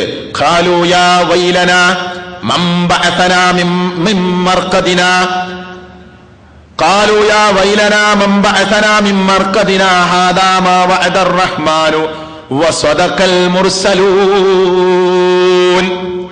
എന്താ ചോദിക്കുന്നത്? ഞങ്ങളുടെ നാശം ആരാ ഞങ്ങളെ ഉറക്കത്തിൽ നിന്ന് വിളിച്ചെണീപ്പിച്ചത്? ഇത് പറഞ്ഞിട്ട് കുറച്ചു സമയം പോലും നിശബ്ദരായി നിൽക്കും. എന്താ ആശ്ചര്യപ്പെട്ട് നിൽക്കാൻ കാരണം? ഇതെങ്ങനെ പറഞ്ഞ് ചുറ്റുപാടിലേക്ക് നോക്കുമ്പോ ഇവന്റെ കൈ കൊണ്ട് ഖബറിലേക്ക് വെച്ച അവന്റെ വാപ്പ, അവന്റെ എളാപ്പ, അവന്റെ മൂത്താപ്പ, അവന്റെ വാപ്പയുടെ അനിയന്മാർ, ജ്യേഷ്ഠന്മാർ, അവന്റെ കൂട്ടുകുടുംബങ്ങൾ അവന്റെ തൊട്ടടുത്ത് ഇങ്ങനെ നിൽക്കുക. അപ്പൊ അവന് മനസ്സിലാവും, ഞാൻ ഉറങ്ങല്ല, ഞാൻ ഖബറടക്കിയ ആളാ എന്റെ അടുത്ത് നിൽക്കണേ, ഞാൻ ഖബറിലേക്ക് വെച്ച ആളാ എന്റെ അടുത്ത് നിൽക്കുന്നത്. അപ്പൊ ഇവന് മനസ്സിലാകും ഇത് ഉറക്കത്തിൽ എഴുന്നേറ്റതല്ല, മറിച്ച് റബ്ബ് ഓർമ്മപ്പെടുത്തിയ കാര്യമുണ്ടല്ലോ, ഉയർത്തെഴുന്നേൽപ്പ്, അത് സംഭവിച്ചിരിക്കുകയാണ് എന്ന് അവൻ ഓർമ്മ വരും. അപ്പോഴാണ് അവൻ പറയുന്നത് റഹ്മാൻ, ഇത് കാരുണ്യവാനായ നാഥന്റെ വാഗ്ദാനം സംഭവിച്ചതാണ്. വസ്വദഖൽ മുർസലൂൻ, പ്രവാചകന്മാർ പറഞ്ഞ ആ സത്യം സംഭവിച്ചതാണ്. അപ്പോൾ ഓർമ്മ വരും. കാരണം ആരാ അടുത്ത് നിൽക്കുന്നത്? ഓ മരിക്കുന്നതിന് മുമ്പ് മരിച്ച അവൻ ഖബറിലേക്ക് വെച്ച ആൾ അവന്റെ അടുത്ത് നിൽക്കുന്നത്. ഇതിങ്ങനെ ചുറ്റുപാടിലേക്ക് നോക്കി അവൻ അറിയാതെ അത് പറഞ്ഞു പോകും. ഇതെല്ലാം ഒരു വല്ലാത്തൊരു ശബ്ദമായിരിക്കും. അന്ന് ഇപ്പൊ ക്ലാസ്സിന് വിളിച്ചു നോക്കി നിങ്ങൾ, ആള് വരൂല. എത്ര വിളിച്ചാലും കുറെ ആളുകൾ വരൂല. ഇത്ര ആളേ ഉള്ളൂ, നമ്മള് ഇത്ര ഇസ്ലാഹി പ്രവർത്തകരെ ഇവിടെ ഉള്ളൂ? അല്ലല്ലോ. ക്ലാസ് ഉണ്ടെന്ന് അറിഞ്ഞാൽ ചില ആളുകൾക്ക് മടി ഉണ്ടാവും. അന്നുണ്ടല്ലോ റബ്ബ് ഒറ്റ വിളി വിളിച്ചാൽ മതി. ഈ വിളി കേട്ടോന്ന് ആരും ചോദിക്കാൻ നിൽക്കൂല. പരന്നൊഴുകുന്ന മത്സ്യങ്ങളെ പോലെ, നിരന്ന് പറക്കുന്ന പറവകളെ പോലെ മനുഷ്യൻ കൂട്ടം കൂട്ടമായി ആ വിളി കേട്ട ദിക്കിലേക്ക് കുതിച്ചോടും. കൂട്ടം കൂട്ടമായി കുതിച്ചോടും. ഒറ്റ കുട്ടി ഒരു രാജ്യത്തിലെ ഒരു മനുഷ്യനും പിന്നെ നിൽക്കില്ല. അവൻ ആരെയും കാത്തു നിൽക്കില്ല. ഒരാളോട് നീ വരുന്നുണ്ടോ എന്ന ചോദ്യമില്ല, നീ വിളി കേട്ടോ എന്ന ചോദ്യമില്ല. കൂട്ടം കൂട്ടമായി ആ സ്ഥലത്തേക്ക് മനുഷ്യൻ ഓടിപ്പോകും. ആരെ വിളിയാ? റബ്ബിന്റെ വിളി. റബ്ബ് അങ്ങോട്ട് വിളിച്ച അത് റബ്ബ് പറഞ്ഞു, ഇതെല്ലാം തന്നെ ഒരൊറ്റ ഘോര ശബ്ദം മാത്രമായിരിക്കും. എല്ലാവരും അതാ അവിടെ ഹാജരായിരിക്കുന്നു. ഒറ്റ വിളി വിളിച്ചാൽ മതി, അവിടെ എത്തും. ആദം അലൈഹിസ്സലാം മുതൽ ലോകത്തിന്റെ 31-ാം തീയതി ജനിച്ചു വീണ കുഞ്ഞു വരെ അവിടെ ഹാജരായിട്ടുണ്ടാവും. ആരും ബാക്കിയില്ല, എല്ലാവരും ഹാജരായി നിൽക്കുന്ന സമയം. എന്നിട്ട് എങ്ങനെ ഹാജരാവുക? നല്ല കുപ്പായുണ്ടോ? ഇല്ല. വസ്ത്രമുണ്ടോ? നൂലുണ്ടോ? ശരീരത്തിൽ ഒന്നുമില്ല. പൂർണ്ണനഗ്നരായി ചേലാകർമ്മം നടത്താത്തവരായി, പൂർണ്ണനഗ്നരായി ചേലാകർമ്മം നടത്താത്തവരായി, മല്ല ചെരുപ്പ് പോലും അണിയാതെ മനുഷ്യന്റെ ശുദ്ധമായ പ്രകൃതിയോടുകൂടി ജനിച്ചു വീണതെങ്ങനെ അങ്ങനെ വരും. കൂട്ടം കൂട്ടായിട്ട് ആരും പൊണ്ണിങ്ങനെ വന്ന് നിൽക്കുക. അപ്പോ നമുക്ക് തോന്നും നമ്മളൊക്കെ ഇസ്ലാഹി പ്രവർത്തകന്മാരൊക്കെ തന്നെയാണ്. പക്ഷേ കണ്ണിനെ സൂക്ഷിക്കണം എന്നറിയാം. എന്നിട്ടും റോട്ടിൽ കൂടി ഇങ്ങനെ പോകുമ്പോ ഓരോ സാധനങ്ങൾ ഇങ്ങനെ നടക്കുകയല്ലോ, അപ്പൊ അറിയാതെ നോക്കി പോവുക. നിയന്ത്രിക്കാൻ കഴിയുന്നില്ലല്ലോ കണ്ണിനെ. ചില ആളുകൾക്കെങ്കിലും നിയന്ത്രിക്കാൻ കഴിയുന്നില്ല. ശരി, അവിടെയുണ്ടല്ലോ ആയിഷ റളിയല്ലാഹു അൻഹാക്ക് ഒരു സംശയം. റസൂലേ, ആളുകൾ ചേലാകർമ്മം നടത്താത്തവരായി പൂർണ്ണനഗ്നരായി ചെരുപ്പ് പോലും ശരീരത്തിൽ അണിയാതെ വന്നു നിൽക്കുന്ന സമയത്ത് ആളുകൾ ഇങ്ങനെ പരസ്പരം നോക്കൂലേ റസൂലേ? ഇതെന്തൊരു പണിയാ? അപ്പൊ റസൂലിയെ, എന്താ ആയിഷ, അനക്ക് ഇപ്പോഴും നാളെ വരാനിരിക്കുന്ന ലോകത്തെ പറ്റി മനസ്സിലായിട്ടില്ലല്ലേ എന്ന് പറഞ്ഞ് പഠിപ്പിച്ചു കൊടുക്കുന്ന വചനം ഒന്ന് കേൾക്കണം. അന്നായിഷ റളിയല്ലാഹു അൻഹാ കാലത്ത് സമിഅ്തു റസൂലല്ലാഹി സ്വല്ലല്ലാഹു അലൈഹി വസല്ലം, ഞാൻ റസൂലുള്ള പറയുന്നതായിട്ട് കേട്ടു. യുഹ്ശറുൻ നാസു യൗമൽ ഖിയാമ, ഖിയാമത്ത് നാളിൽ ജനങ്ങൾ ഒരുമിച്ച് കൂട്ടപ്പെടും. ഹുഫാത്തൻ നുറാത്തൻ ഉർള, ചേലാകർമ്മം നടത്താത്തവരായി, ചെരുപ്പണിയാത്തവരായി, പൂർണ്ണ നഗ്നരായി ആളുകൾ ഒരുമിച്ച് കൂട്ടപ്പെടും. ഖുൽതു, ഞാൻ ചോദിച്ചു, യാ റസൂലല്ലാഹ്, അല്ലാഹുവിന്റെ റസൂലേ, അന്നിസാഉ വർരിജാലു, പുരുഷന്മാരും സ്ത്രീകളും, ജമീഅൻ, എല്ലാവരും ഒരുമിച്ച് നിൽക്കുമ്പോ, യൻദുറു ബഅ്ദുഹും ഇലാ ബഅദ്, അവരിങ്ങനെ ചില പെണ്ണുങ്ങൾ ചില ആണുങ്ങളിലേക്കും ചില ആണുങ്ങൾ ചില പെണ്ണുങ്ങളിലേക്കും ഇങ്ങനെ നോക്കിക്കൊണ്ടിരിക്കില്ലേ? യാ ആയിഷ, എന്താണ് ആയിഷ?